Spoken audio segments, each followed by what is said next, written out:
D day की तरह कल का बी डे यानी बजट डे, कितनी उम्मीदें हम सबकी कल पूरी होगी ये देखने वाली बात होगी, लेकिन उम्मीदें तो हमेशा करनी ही चाहिए, राइट शरद जी?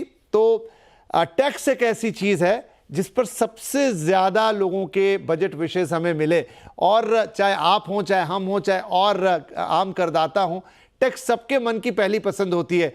सबको उम्मीद रहती है कि वित्त मंत्री कुछ तो राहत हमें टैक्स में देंगी। क्या उम्मीद लगती है आपको इस बार टैक्स में? कोई राहत, कोई बड़ी राहत, कुछ अलग तरह की राहत मिलने की हम आशा रखें?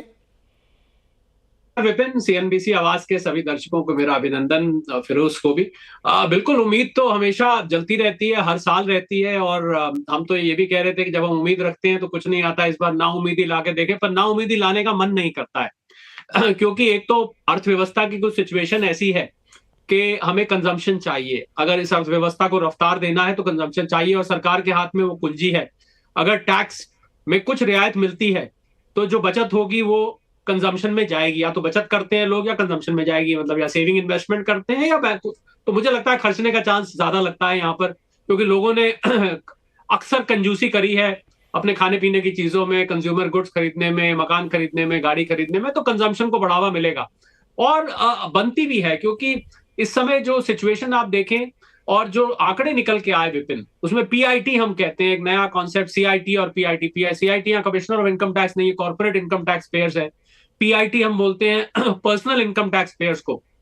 तो इनकी जो टैक्स कलेक्शन है वो कॉर्पोरेट से ज्यादा है, इनकी गिनती भी ज्यादा है। तो ये लोग उम्मीद लगा के बैठे हैं। और मजे की बात यह है विपिन कि 8-10 करोड़ लोगों को ने रिटर्न फाइल करी, पर जो एक्चुअल टैक्स पेयर्स थे, यानी कि जिनकी जेब से निकल के पैसा गया, उनकी गिनती मात्र 2-2.5 करोड़ की है।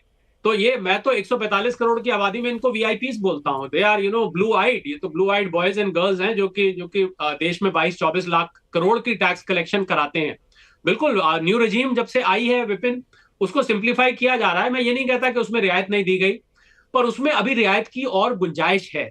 क्योंकि स्टैंडर्ड डिडक्शन सैलरी, ये तो आप भी इसके भुक्तभोगी हैं, स्टैंडर्ड डिडक्शन 75,000 की मिलती है। मुझे लगता है स्टैंडर्ड डिडक्शन 1 लाख होनी चाहिए। अब टाइम बदल गया है, महंगाई है, और बिजनेस वाले बड़ा कुछ खर्चा क्लेम कर जाते हैं।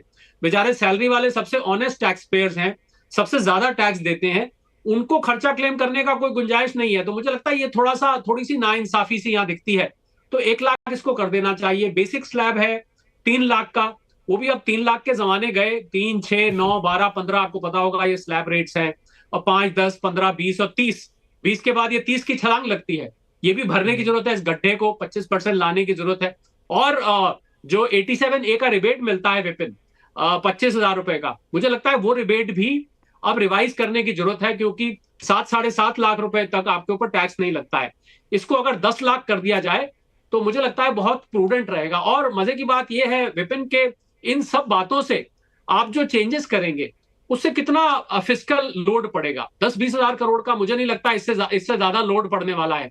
तो उसको देखते हुए, और जो इससे फायदा होगा वो कई गुना होगा। मैं इसको कॉस्ट बेनिफिट एनालिसिस करके विपिन देख रहा हूं। आपने जिस स्टाइल से विपिन शो को शुरू किया था ना, तो 2 लाइन आपने बड़े फिलोसॉफिकल अंदाज में इसको किया था। आप इजाजत दें तो मैं 2 लाइन इसके ऊपर बोलना चाहूंगा। मैं कुछ लिख रहा था आपके शो शुरू होने से पहले कि उम्मीद के चिराग जलाए बैठे हैं। ठीक है, उम्मीद के चिराग जलाए बैठे हैं, हर ख्वाहिश को दिल में दबाए बैठे हैं। ये बेसिक स्लैब की, ये स्टैंडर्ड डिडक्शन की, ये हाईएस्ट रेट और देर से लगे इसकी। तो उम्मीद के चिराग जलाए बैठे हैं, ख्वाहिशों को दिल में दबाए बैठे हैं।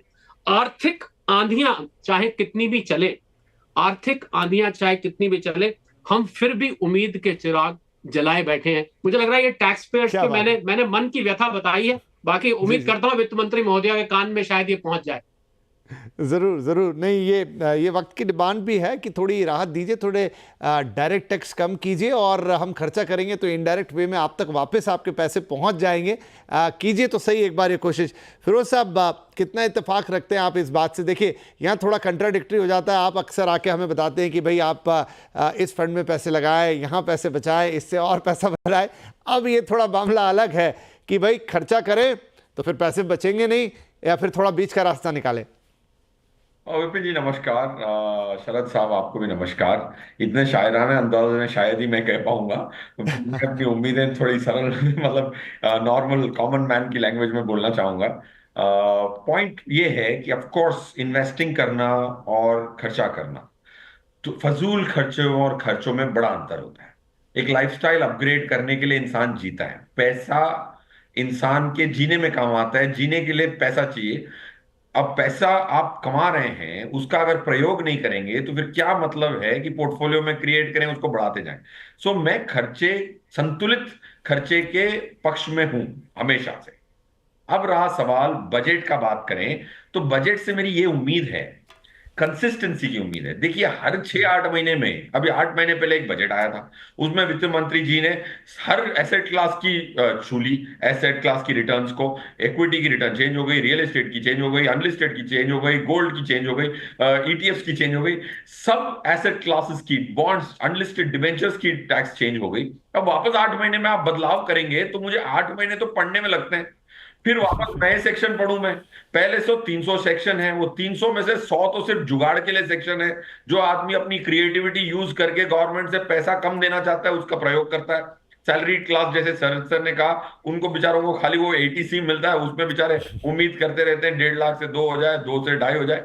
सो पॉइंट मैं ये कहना चाहूंगा कि कंसिस्टेंसी, वरना मिनिमम एजुकेशन इंडिया में सीए कर दें, ताकि भाई आदमी कल बजट पढ़े और आज समझ जाए और आज से उसको लागू करने लग जाए, वरना बार बार चेंज ना करें, ये मेरी विनती हो।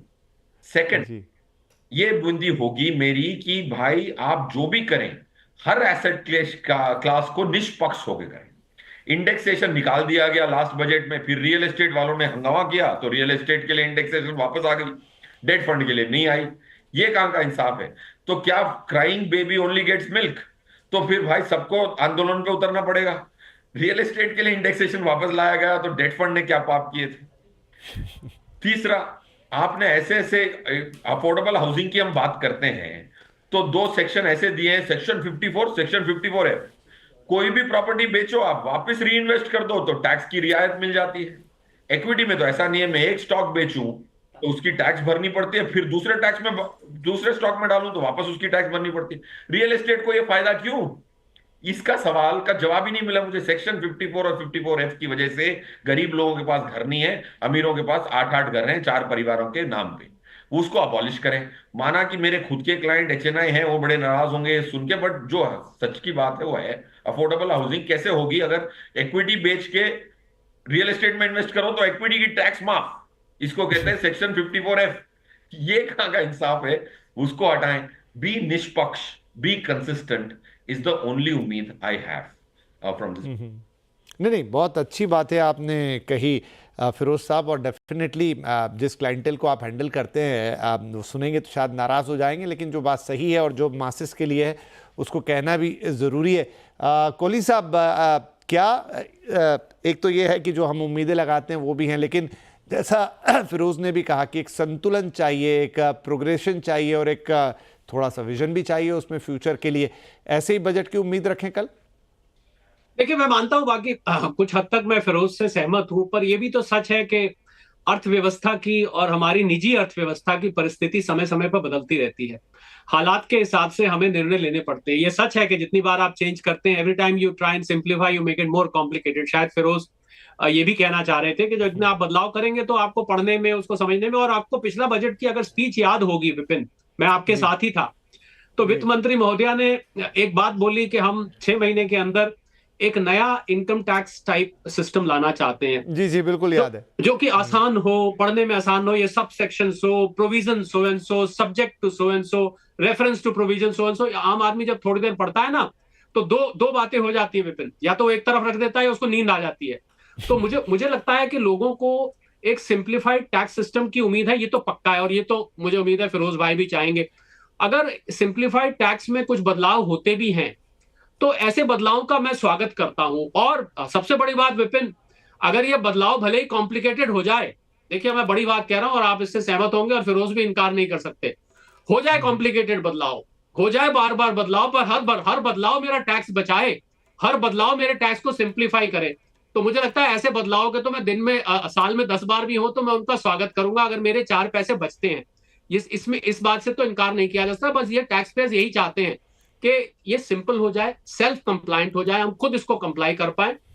और इसको ऐसा करने के लिए विपिन, आपको बदलाव तो इसमें करने पड़ेंगे। देखिए, इनकम टैक्स एक्ट हमारा सीनियर सिटीजन हो चुका है, 64 साल का हो गया, 1961 में आया था, इस समय 64 साल का हो। मैं सीनियर सिटीजन की बड़ी इज्जत करता हूं, मैं ये नहीं कहता कि जो सीनियर सिटीजन हो जाए उसको बदल देना चाहिए। मेरा मतलब यह है कि इसमें बहुत सारे आउटडेटेड प्रोविजंस हैं, उनकी सफाई की जरूरत है, उनकी क्लेंजिंग की जरूरत है। तो शायद वित्त मंत्री महोदया जो कह रही थी, उनका मतलब यही था कि हम एक सिंपल इजी टू अंडरस्टैंड लाना चाहते हैं। तो अगर ये आ जाता है विपिन, तो ये एक बहुत बड़ा बदलाव होगा।